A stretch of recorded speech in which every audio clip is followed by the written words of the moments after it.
Here she comes, everybody, the first full moon of 2025. Most commonly referred to as the wolf moon or the cold moon. This one is a doozy for quite a few reasons.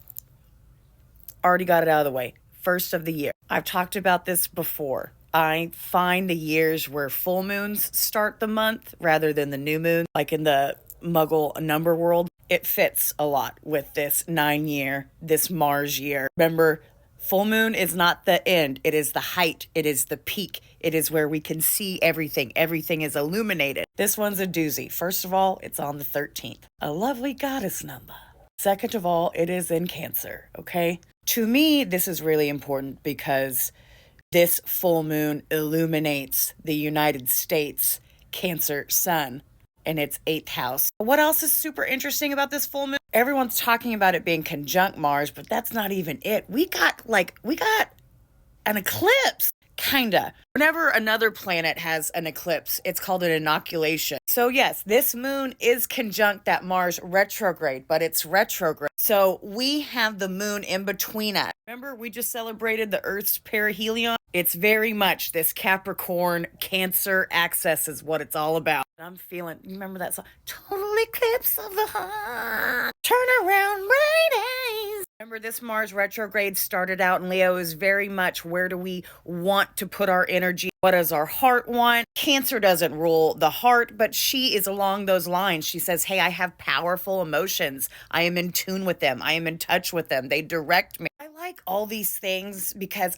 a Mars inoculation, like it signifies that like we're going to be detached for a bit, but once we go through the phases, because remember, eclipses are like concentrated points of time and light. Remember, full moons are illumination. Something that has been hiding, especially like certain wisdom or just, anything, can very much have a hard time hiding with this. Maybe with that Mars retrograde in Leo, we did kind of figure out what our heart wanted. Maybe we still felt confused and didn't know what to do. We're not sure where to go. Energy and doing is hard right now, okay? Mars is our guy for that, and he's retrograding. He's rethinking. He's reassessing. He's revisiting. He is looking over his former path with new glass. What did I integrate? What do I need to revive? When we talk about new cycles, like this is one. This is a big one. It's a jolt.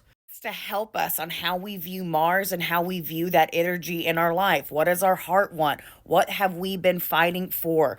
Do we take care of our home in the same way that we put on a mask out in the world? We put as much into the nurturing as we do into the building. Cancer says it does not matter if you build the biggest thing. If you do not make solid foundations, if you do not water our roots, it does not matter.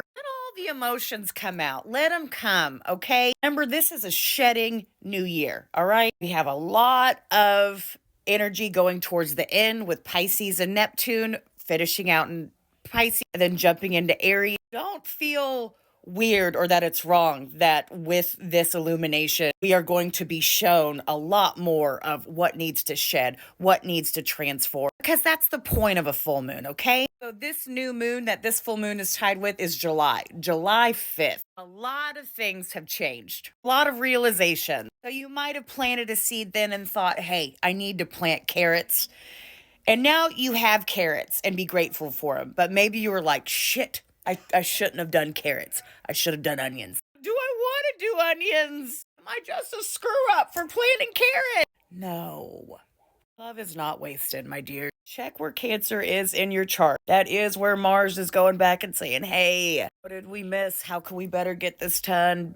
Pay attention to me. And it's okay that we didn't really know what exact seed that we needed to plant or what was traversing at that time. Now we do. And even after this full moon, we will really know. There's going to be a lot of truths, right? We're all in the dark about a lot of things. TikTok ban, this, weird elections. It's hard to not have an aluminum foil hat on right now, but we're all kind of stuck in a what's going to happen? Which way are we going? What are we going to do? And that's why I love this full moon, because it's going to say, hey, but don't be surprised. Everyone's going to be really emotional. Lots of emotions coming up. Lots of sneakaroos, Passive aggressive, absolutely. Manipulation, absolutely. But also, a lot of people are going to figure out what really matters to them. You're getting this, hey, take care of your home, your homeland. Because don't forget, the U.S. is a Cancer, right? Remember that whole thing when we were talking about Cancer and land?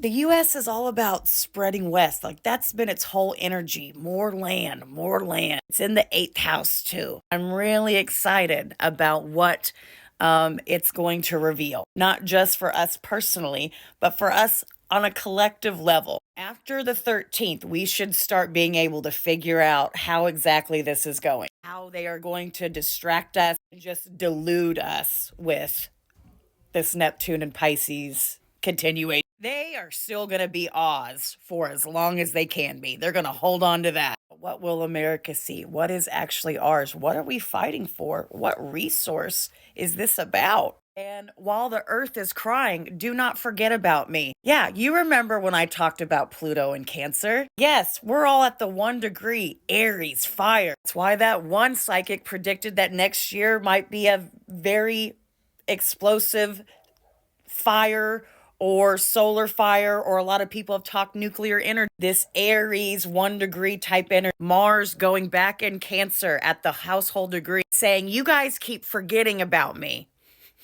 Wildfires aren't because she's mad. The wildfires are what that part of the world need for their type of environment. But we wanted to build houses there. We want to be better than nature. We want to outsmart it. Like I love the whole like she's angry and taking it back, but I also don't, because she's just doing what she needs to do. That's another thing. Mars and Cancer, you haven't been doing what you need to do. It will come get you. Or you doing things that you shouldn't do. Petty Betties will be at the ready. There's so much going on right now. And again, that week in between Christmas and New Year's, well, we're into the new year and I'm still feeling that. We're all in this.